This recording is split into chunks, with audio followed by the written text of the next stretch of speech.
We in here with the legend. He don't need no introduction. That's my big homie, man. Troy D. Welcome to Nitty TV, man. Thanks for having me. You got a big story. You got a big story, man. Everybody want to hear, and everybody need to hear. You know, so let's get to it, man. So you're originally from New Iberia? Born and raised New Iberia, Louisiana. Uptown. I'm from the UPT. I'm from the neighborhood that everybody see on TV, man. You know what I'm saying? You know, for unfortunate reasons, but I'm from the neighborhood that everybody see on TV. Born and raised. Check the background. Right. Yeah, I mean, you from New Iberia, but you international, right? International Troy, right? You know, bro. So, so bring us back, man. Where it all started. How it started. It's a long story, man. It's been one hell of a ride. It's been a journey, man, that I wouldn't trade for anything in the world. Started DJing back in 1983. Yeah. I was in 7th grade actually. Started DJing with Sean Castello and Brian Latulas, man. That was us back then, man. That was 7th grade Anderson Middle School. That was before the schools had air conditioning. Right. We started DJing for school activities, man. And that's when DJ Troy D was born, man, right there. So y'all started out doing the school dances and stuff like that. Yeah. Started out. Matter of fact, man, that's crazy because I bought my first set of turntables, man, from DJ Super. Used to live in St. Edwards Project, man. So may God bless his soul. I remember Super, man. I remember everybody used to tell me about Super. It was a bad turntable from Super for $10, man. Right. Yeah. Sean BL and Sean Castello, man. That was us. That's new to me, right? So bring me back to the moment in your career, like when you knew it was official, I knew it was official day one.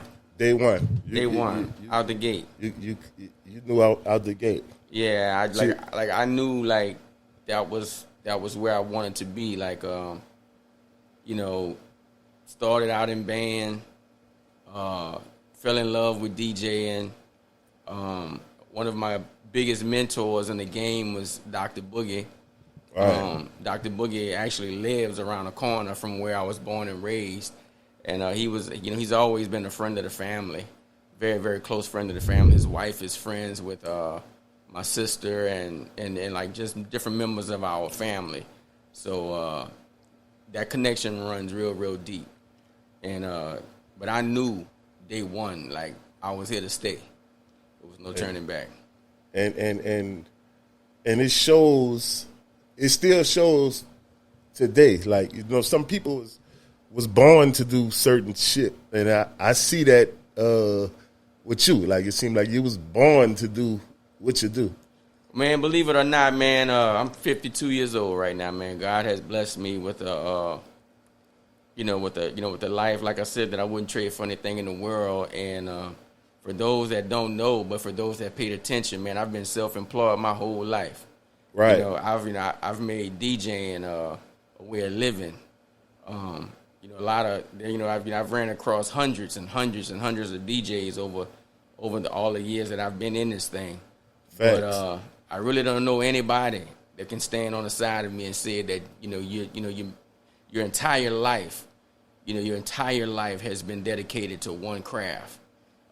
There's been no side jobs. If you want to include, me being on radio as a job, but it's still a DJ. Still a DJ. But I've made a living. I've raised 3 beautiful kids off of this. I enjoyed a lifestyle that I wouldn't trade for anything in the world. So like I do this for real.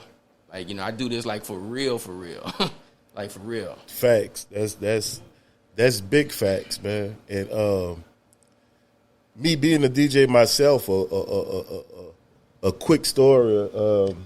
How I started. So it was a time in your career you had Lil Jimmy under your wing. Brent D, Craig D. Yeah.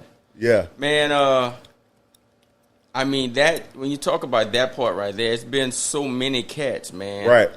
That have helped me out. Like, a lot of people don't even know. Like, Mose Gaddison used to run with me. Right. Lil Red, my cousin DJ Man. Right. Yeah, man. My nephew Squirrel. Yeah. Yeah. I Squirrel name tatted on my arm. Yeah. Yeah. R.I.P. Brent Squirrel, DJ Man, Lil Red. Man, there's been so many of them. Like, so many of them. A lot of them, bro. Right. You know, it helped me out. You know, and you know, there's been some cheaters along the way. Right, right. Helped me out when it's time for the gig to start. And then by the time the gig over with, man, I'm loading up the equipment by myself. Right, right. You know what I'm saying? But yeah, it's been Eric Lee, my boy Terrell. Right. Can't forget about Terrell, man. Like, Terrell has held it down for me. But Lil Red stuck it out. Yeah. Lil Red stuck it out. I mean, like, there's been know. times, man, when I had multiple gigs in the night. And between Lil Red and my nephew Squirrel, they were the two that just really branched out. Right. You know, and really did those gigs for me. Right. Yeah, man. So you've been in the game like a long time, from my understanding, since like 1983. 83 is when I started, man. Yeah. 1983 is when I started. And December 20th of 1989 is when I started in radio. Okay. Now, so you've been in the game before, way before the internet days. Yeah. And after the internet days. Yeah. So before internet or after internet? I would have to say, man, the best days for me is before internet. No disrespect to any DJ that's out here right now that's doing his thing off a laptop. But I just gotta put it in its proper order. Right. And I just gotta lay it down the way it go. There are a lot of younger cats that came along that pay homage and respect to a lot of the older OGs of the game. But at the same time, man, you have a lot of younger cats that get caught up in the ego and try to talk down or degrade older DJs that DJ with different technology. Right. And I'm here to set the record straight. So for all you young cats that are out here with these fancy laptop computers and all of the pretty software, that's cute. I mean, it looks good. I mean, you up to date, and that's cool. Right. But I want to let you know one thing. They got a lot of OGs out here that still play CDs, such as myself, and don't ever get it twisted, because I can bring you to the studio where I DJ from and show you Rain 12s and the Rain 70 mixing board and the Shure 7B microphone still in the box. Facts. I want to let you know it's not what you see, it's what you hear. And I want to ask you one thing. How much money do you make off that laptop a week? How much money do you make off that laptop in a month compared to another DJ that's still playing CDs?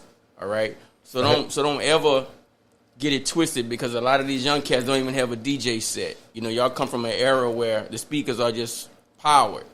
You wasn't there when you had to put crossover cans on the back of an amp. You wasn't there to pull a trailer full of equipment. You wasn't there, man, when you're trying to make it to a gig and the trailer catch a flat. You wasn't there for all of the groundwork and the foundation that a lot of the older guys have made it cool for you to come into and just walk in this game and just go to somebody's club and plug into the house system, because you don't even have no speakers, man. You call a DJ set 2 monitors on a stand.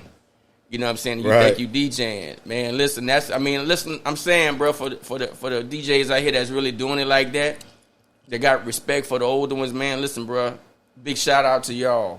But there's a lot of younger brothers, man, that just came into this game that got it twisted. You know what I'm saying? Because all hit records start in hole-in-the-wall clubs. Right. All of your major records. I don't care if it's a rap hole-in-the-wall club, a ratchet club in the hood. I don't care if it's an adult nightclub where it's happy hour. But a lot of hit records are broken in a hole-in-the-wall club, and a lot of those hole-in-the-wall clubs got DJs that don't make a whole bunch of money, but they love their craft and they're dedicated to their craft and they have a passion for what it is that they do.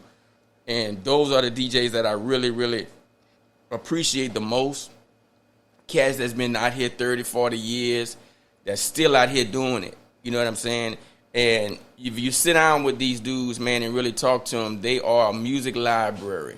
Any song that you have in question, you know, a lot of the new rap songs are sampled, or a lot of the Southern soul music has a melody or a vibe from an old record that's these old cats play. Right. And I really got a love for a lot of the younger DJs like Matches, man. Look, big shout out to DJ Matches. That's my homie. Matches has a driven passion for what it is that he does. I've seen Matches in action, and he has fell in love with his craft, man. And Matches is one of the newer guys that has came out.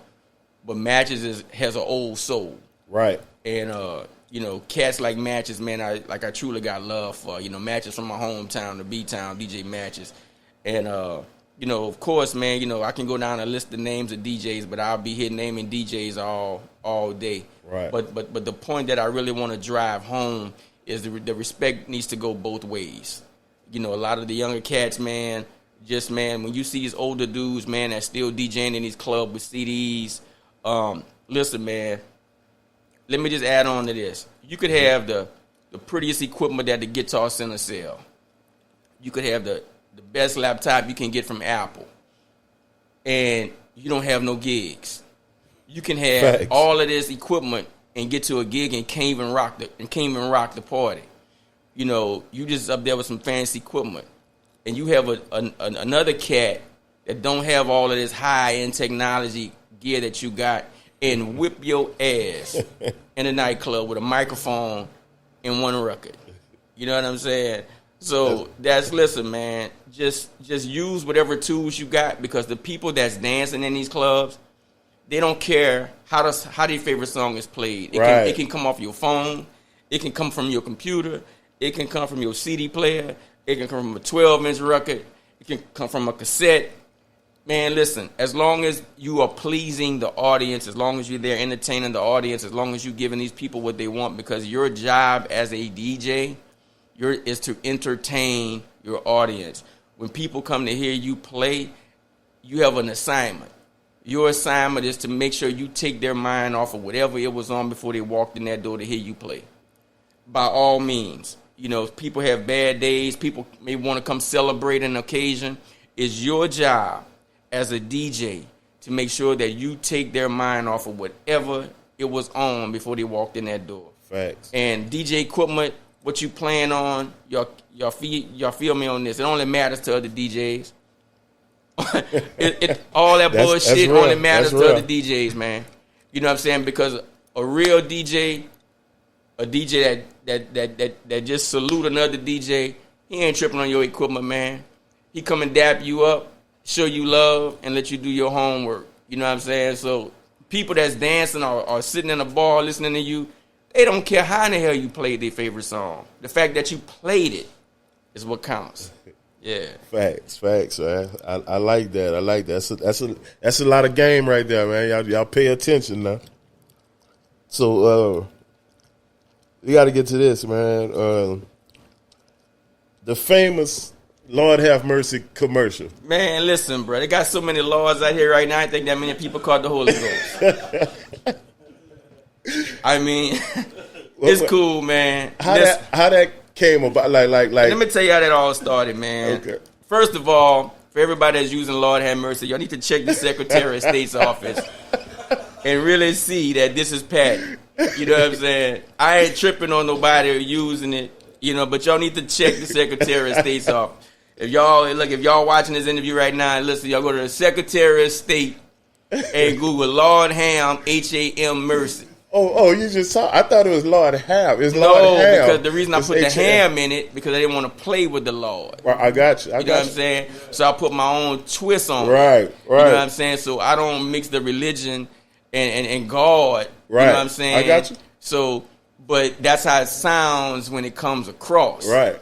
So, it's Lord have mercy. So it's Lord have mercy. Going ham with it. You know what I'm saying? So I see Charles Barkley and Shaq and them using, I don't want to see no paper.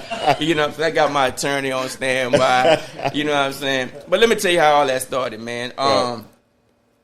When I started in radio back in 1989, man, Dr. Boogie and I used to cut commercials together. See, that's some shit that nobody even on yet. Right. We was doing this shit back in 1989. Like, we would be in a production room together.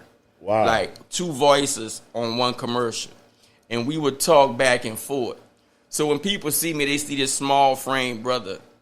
But when they hear my commercials and they hear that they grew up listening to for many years, man, that was you? Man, that's you? Right. Man, or when they actually see me in the studio cutting them, it's like, damn, man, how you make his voice do that?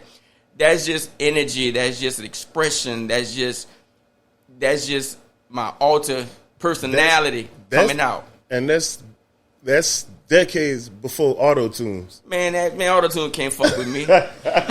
Hey, because you would like somebody who never heard that or come hear that for the first time. I think that's auto-tunes or something. So my whole concept with the Lord have mercy is just my energy. It's the burst of energy. When you hear that Lord have mercy stamp on the beginning of them commercials, you know it's about to be some exciting shit being said. Already. Yeah. Yeah, man. Yeah, because that's legendary. That's my signature stamp, man. That's been there since 1989, baby. When I walked in the production room back at Z106, me and Dr. Boogie, bro. Mm-hmm. Because I can say, like, before, like, when I was younger, like in the 90s and stuff, I was coming up, going to the clubs and stuff as a teenager. You was like basically responsible, damn near, for the whole music scene in the 337. Yeah, man, let me tell you, bro. It's just like that's before like it was oversaturated like with DJs and stuff. Like it was man. Bro, like it's stories on. Man, I got stories. I got books. I got libraries of stories. Right. High school, man, I was in the 10th grade. I was a sophomore at New Iberia Senior High, 10th grade. And I was DJing for parties at USL, and I was 16. I was the youngest DJ to ever hit the yard. I was playing in Groucho's as a sophomore in high school.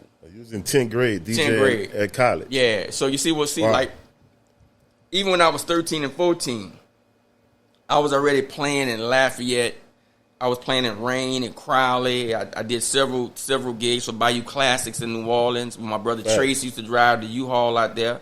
Squirrel them used to be with us. Like, I got witnesses to all of this, man. This ain't me just making up stories. Like, I could, man, listen, bro, man, cats talking this, they talking this big shit, man. I was doing this shit when they was coloring books. I already know, man. So, so by the time a lot of my friends were graduating out of high school and getting into the college life and experiencing college, I was already playing for a lot of these events, like at Southern and LSU. Like when Corey Raymond would play at Q-Dog, I was already playing for Q-Dog pool parties at LSU. I was in high school, man. I was in high school, like when Sean Rose, and rest in peace, my boy Zab, and rest in peace to JP. Man, like I used to drive the box van. I used to have the big gray van. What I'm saying? I had the U-Haul trailers, the storage. Man, listen, I still got storage buildings full of equipment till this day. Oh, I believe you, man. I already thought you was rocking, man. And throughout your career, so you're a DJ, but you're also a real big, heavy promoter. Okay, let me break that down to you. Started out as a DJ on my front porch on Fred Street. Now, I got to give a shout out to my boy, Lil Pete Alonzo, man, up in New Jersey right now. Pete car wash his son. I mean, Alonzo started out with me too.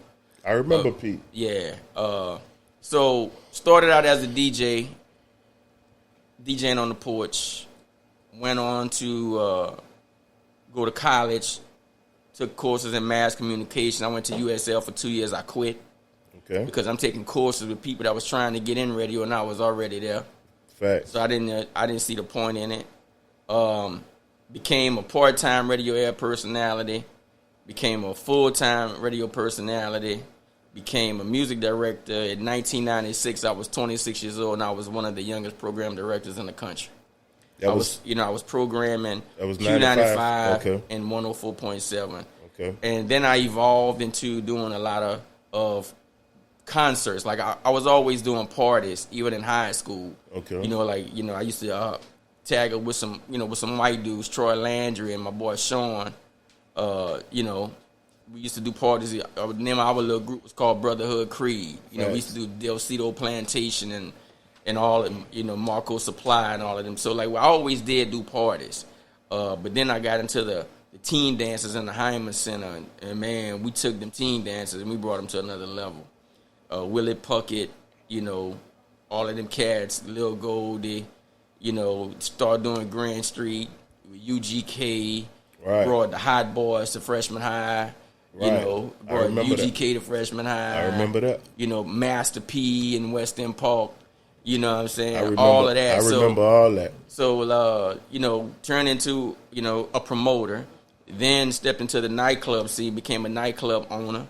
I managed a couple of them, managed Studio 201 behind the Norgate Mall. That was Stunners across the street. That was the spot. From the Norgate the after, Mall. Yeah, the after spot and then, was right across the street. Took over the Blue Angel. We flipped that. We turned that into Mr. Biggs. And then I moved on down to St. Martinville and bought T's Connection, turned that into the Fiesta. Black and Bar Sunday. Yeah, so as a DJ, man, I've did all corners. From street DJing to radio DJing to a promoter to a nightclub owner. I did it all. Yeah. I did it all. Now, you met, I know throughout your career, you gave a lot of concerts and brought a lot of rappers. Who is some of the, famous artists that you met, dealt business with or whatever, throughout your career? I would have to say, from rap, Zydeco, R&B. Man, whatever. let me tell you, man, I met a lot of artists. A lot of people don't even remember this, but Jay-Z actually came to Copacabana. Wow, I didn't know that. Yeah, I had pictures with Jay-Z on MySpace when MySpace was out. Okay. They were doing a promo tour at the time. It was Copacabana. Met Aaliyah. I got pictures with Aaliyah. Okay. But I would have to say, man, is the home team, man. I would have to say Master P. I would have to say Baby. You know what I'm saying? Every Texas rapper knows me. From Rest of Soul, Pimp C, Bun B, Slim Thug, Zero, Big Mo, the whole Rec Shop family. Let me say this right quick. I'm in Rec Shop Studio 2001 or 2000 or 2001. I'm doing a song with ESG. And they had a concert in Louisiana in St. Martinville. So at the time, I didn't know how the club business or nothing go. I was just rapping. So I'm talking to them. I think it was No D or one of them. I'm like, man, I know y'all coming to St. Martinville. That's my area. And I'm in Houston in Rec Shop Studio. And I'm like, let me get on that show.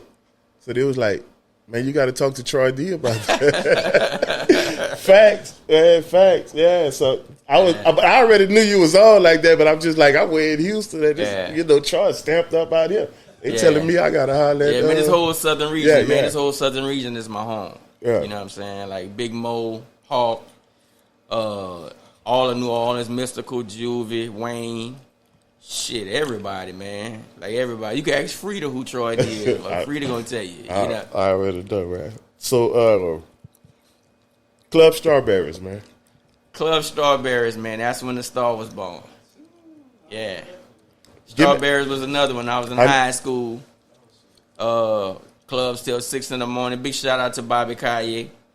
Yeah, man. Strawberries, man. I used to bust their ass at Strawberries. I already know. I need, man, give me a story. I know y'all had some crazy nights at Strawberry. Give me a story. Every night was crazy in Strawberry. But I know you got a wild story. Nobody probably. Man, I can't tell you what's going on in the DJ booth. We're gonna leave that one off the camera. But I remember when Run DMC came to Strawberries. That was Run DMC was my idol. That was my, You know, when you a kid, if there's anybody you want to meet, Run Right. DMC, Run the West Side Connection, Ice Cube. You know what I'm saying? Dub C, Mac 10, Tupac. I was the DJ that night. So that was facts. Pac got his chain snatched in Strawberry. Yeah, man. Listen, I remember the night like it was yesterday. I was the DJ. Using it. And I remember when Pac walked in the club. I remember the song I was playing. The song I was playing was Scarface, Now I Feel You. And Pac was on stage, and he was just bobbing his head to the beat.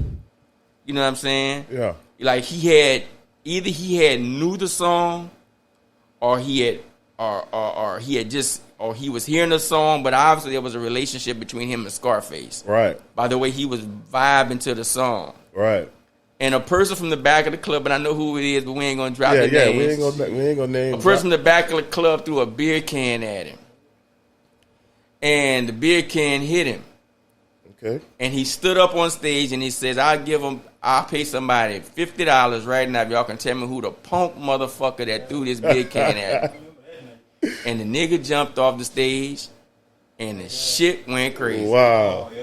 I mean, the shit went crazy, though. Wow, man. And, man, Pac never got to perform. Yeah. Well, we got out the horses, because the story been floating forever. I never knew. Hey, man, what believe happened. it or not, bro, you got this story right now. And depending upon when you had this video, bro, like real talk, I got a guy that called me this week. They're doing a documentary on Pac chain got stolen. They trying to pitch it to VH1 or HBO, bro. Right. Yeah. Well, yeah, we need to drop this there. Yeah, man. So don't let nobody tell y'all who the DJ was. I was the goddamn DJ. I already you guys Bobby Kaye who the goddamn DJ was. Yeah. I already know, man. Yeah, I was the goddamn DJ. So what artists? I know you done work with a lot of artists, booked a lot of major artists. What artists you probably wanted to deal with that you never got a chance to work with yet? Oh man, it's so many different genres of music that I fell in love with on a swing out Southern soul side. Mm-hmm. Man, there's been a few of them. James Brown was always on my wish list. Okay. Rick James was always on my wish list. Rick James. Bobby Womack was on my wish list of artists to do. Freddie Jackson, I just did him. He was on my bucket list. That was big. Man. That was big, man. On the rap side, there's one artist that I would love to meet that I never got a chance to meet yet, and that's Puffy. P. Diddy. Yeah. I don't know, man. Puffy inspires me, man. Right. And Jay Prince. I never had a chance to meet Jay Prince. Okay. So man, I would love just to sit down with Jay Prince, man, and just kick it, like just vibe with him, bro. Because that's a hit, man. That's a historian right there. Right. You know what I'm saying? Just to vibe with him, man. You know what I'm saying? Back then in the 90s, 80s, you still the man right now. Like, you never miss a beat. Like, your status is still as big as it was back then.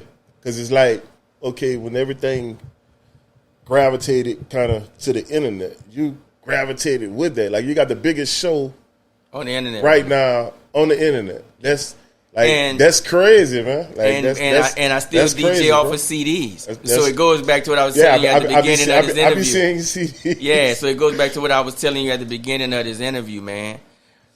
Let me just steal a quote. Okay. Let me just steal a quote from my great friend Master P. Right. Anytime you see Master P on Instagram, every caption Master P tells you, it always has this quote: talent beats product. Right. Okay? When you take what Master P says and apply it to the statement that you just told me about myself. Right. Hey, man, my talent outweighs your CD player and your computer. Facts. That's you know what I'm saying? So it's been a journey. But let me just share some game with you with this journey. It's been a lot of ups and downs. It's been a seesaw ride. Right. There's been some great highlights of my career that the bar is so high. Right. Man, you could keep jumping on the trampoline and you ain't gonna never get to it. You know, like I didn't Facts. raise that boy high. Facts. You know, I did it with my own bread. You know, there's been times when the bread ain't really been where it's supposed to be.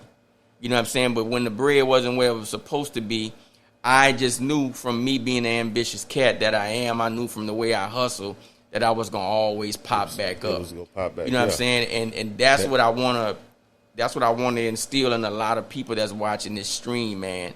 Listen, man, never give up, never tap out. If I could leave y'all with anything tonight, is nobody can ever count you out until you count yourself out. And if you never count yourself out, you never count it out.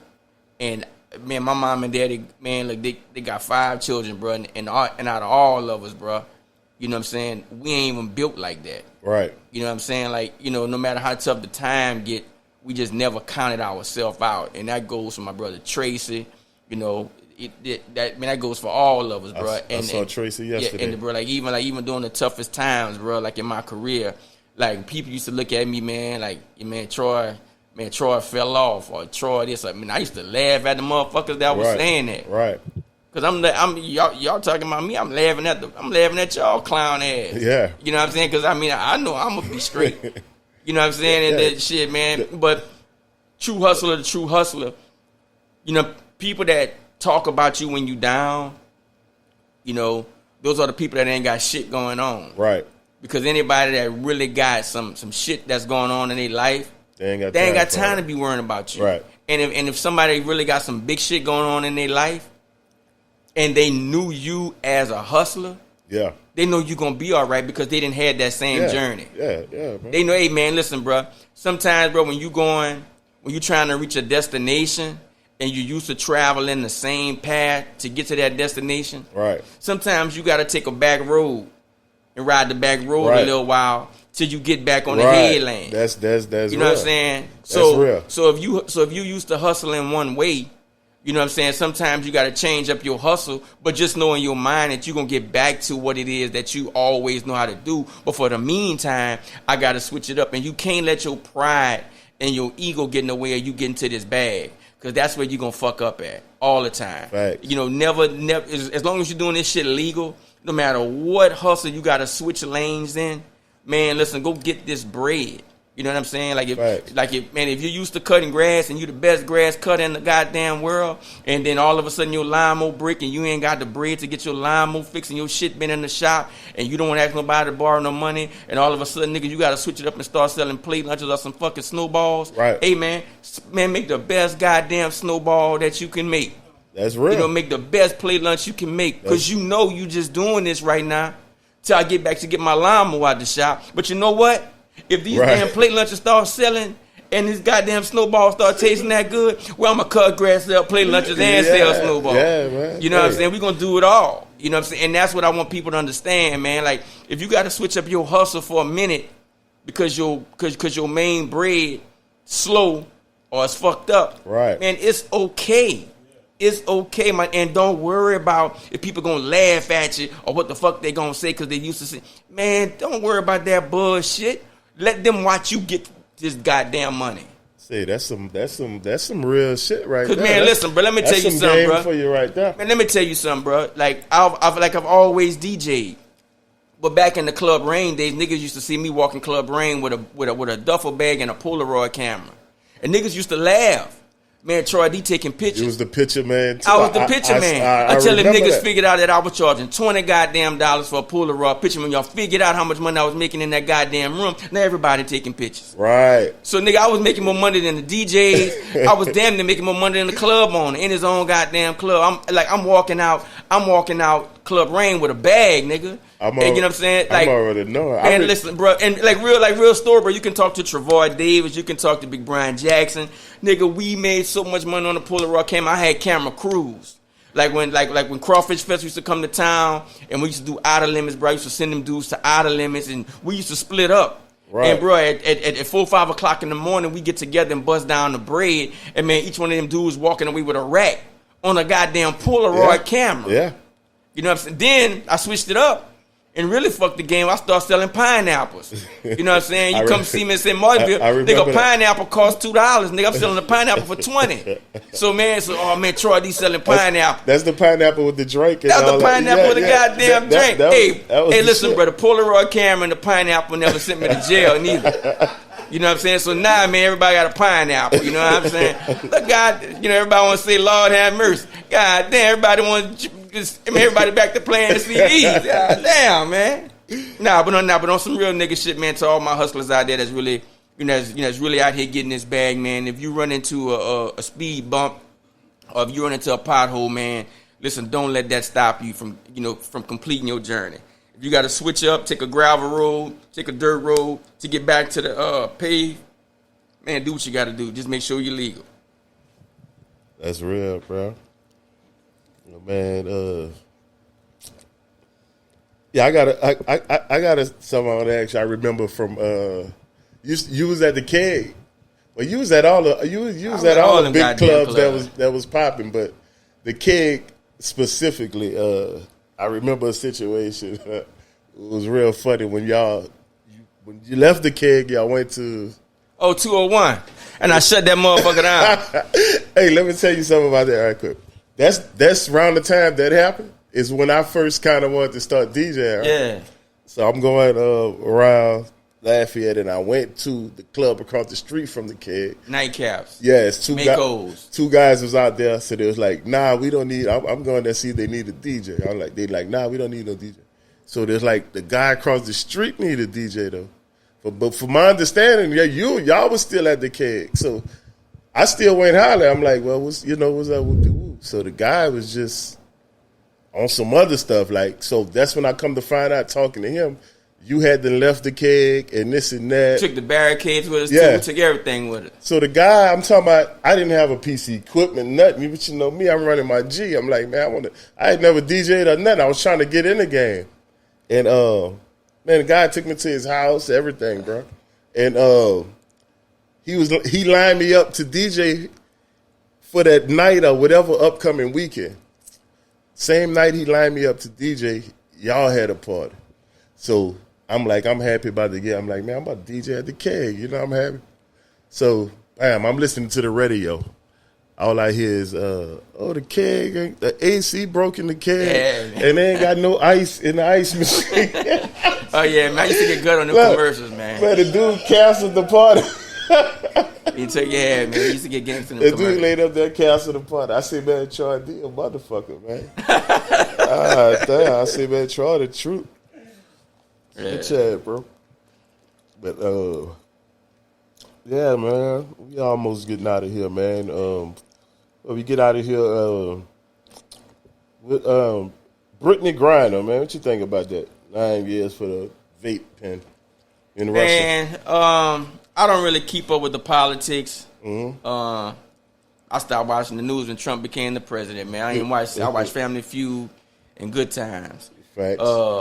But man, I don't really know all the ins and outs of the story, but just from afar, sitting way high up in the bleachers, just seeing what's going on, I think she is just a political prisoner. Yeah. I think what's his name, Putin? Yeah. I think it's some get back at America shit. You know, I think we got something he won't. Yeah, that's what I was seeing. So, unfortunately, man, he holding his sister back from coming home until, he get his way. Right. Hey, man, I hope I don't get crucified for this, but I know if Trump would have been in office, she'd be home. Oh, yeah.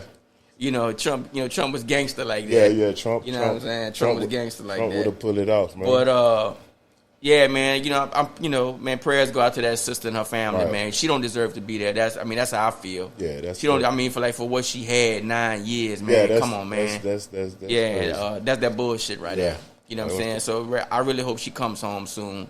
Right. She deserves to be back home. Like, everybody makes a mistake. Right. No matter who you are. Once again, I'm gonna say this again. We in 2022. Right. And the one thing that they never stop making, with all the technology that exists, every piece of technology you can name, the one thing that they never stop making is a pencil, right, an eraser, because people still make mistakes, man. Right. So that's real, man. Sometimes those mistakes can be costly, but everybody deserve another chance, man. Right. Well, that's what's up, man. We appreciate you, man. Come and sit Man, down it's with love, us man. on It's Nitty love, TV, man. And it's all love, bro. Yeah, man. You know, bro, everybody been trying to get, you know, this to get me to sit down, man, and you know, and give them an interview, bro. Like, if I tell you how many requests I got for this, bro. I'm already knowing, man. Yeah, I'm already knowing. So I said, you know, I'm gonna save it for the crib. Yeah, bro. So when we line it up, I'm like, man, that's love, bro. Yeah, shout out to my dog DJ Dobie D, man, the Platinum Dream Team, man. When we talking about all this tonight. Yeah, man, the Platinum Dream Team was born at the Keg. Man, I'm tripping, man. This was in my question list. I don't know how. Yeah, man. It was in my question, but I was skimming through the question. We got to get on that Platinum Dream. Yeah, team that was formed in the Keg, man. That was just something that just fell into place, man, and it's been one hell of a situation, bro. It's like I swear, it feel like me and Dobie like a real group, because everybody waiting to see us together again, man, and. Dobie's almost like a, if you want to use an analogy, Dobie's like a Shaq. Yeah. And what I mean by that, Shaq played with some hella 5-point guards. Right. Shaq played with Kobe. Shaq played with Dwayne Wade. Shaq probably played with LeBron, if I'm not mistaken, if I remember correctly. Right. Shaq has played with some hella point guards. You know what I'm saying? When you look at Dobie has played with me. Dobie has played with Lex. Right. You know what I'm saying? Right. Dobie has several MCs on the mic, but it feels so at home with me and him together. Right. None of our shit that we do is ever rehearsed. Nothing is ever talked about before we come together. Right. Is we really vibe off each other in real time. So whatever Dobie drop, and I get to going on the mic, he feeds off of me. He feeds off my energy, and I feed off of him. Like me and Dobie can get together tonight and tear your ass up. I'm already know. I didn't saw it in action in the club. Spot, man. Yeah, bro. Like that's really my dude, dog. Like that Platinum Dream Team is some real serious shit. Yeah, that's some serious shit, man. Yeah, bro. I saw it in action. I forgot what club it is. We done broke a lot of records, man. We set them records up and break them motherfuckers in half, dog. We didn't. A lot of records. Y'all broke whatever records had to be broken out here in this area. You and Dobie broke them. Yeah. But you know what? We ain't finished. We got some more shit to get done. Yeah, bro. We ain't finished. Big shout out to Trail. What's up, homie? And before I get out of here, man, I want to give a shout out to my sons, Trey, DJ Knuckle Blug, my son Tay, my beautiful daughter Trinity. I just want to say, man, thank everybody all over the world for your continuous support, for believing in me, for just giving me your time, your energy, for just everything you've ever done for me. I just want to, from the bottom of my heart, I just want to say thank y'all for this one hell of a ride. Man, it's a beautiful situation. It ain't the destination. It's always been about the journey. And I just want to say thank y'all so much. And to all you DJs out there, man, listen, bro, y'all keep these people jamming, keep them smiling, keep them happy, and always keep it professional, man. And let's continue to have respect for one another and keep this brotherhood going and just be real about your craft. I love y'all. We out.